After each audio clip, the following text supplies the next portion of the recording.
એસી ખરીદતી વખતે તમે શું ધ્યાન રાખશો?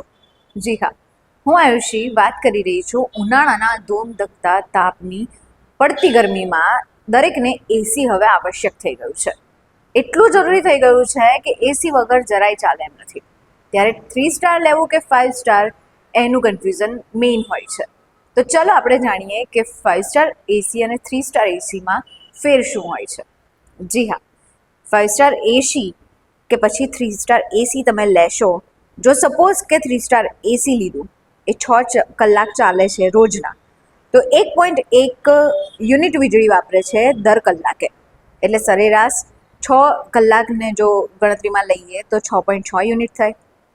હવે વીજળીનો ભાવ 5.20 રૂપિયા 1 યુનિટના હોય છે, એટલે મહિનાનો ખર્ચ 1030 જેટલો આવે છે, માત્ર 6 કલાક એસી ચાલ્યું તો. એ પણ 3 સ્ટાર.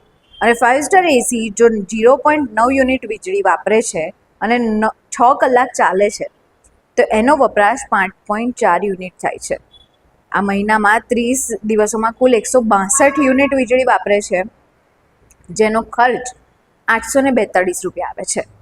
એટલે 5 સ્ટાર એસી એટલા માટે પસંદ કરવું જોઈએ કે 6 કલાકની એવરેજ પર જો આપણે એસી ચલાવીએ તો 188 રૂપિયાની બચત થઈ શકે. એટલે લાંબે ગાળે 5 સ્ટાર એસી વાપરવું સારું છે, કારણ કે તે આપણને ફાયદો કરાવે છે. અને એટલા માટે જ લોકો 5 સ્ટાર એસીનું વધુ ખરીદ કરતા હોય છે. બસ આવી જ અવનવી માહિતી માટે તમે પણ જોતા રહો અસ્મિતા ભારત.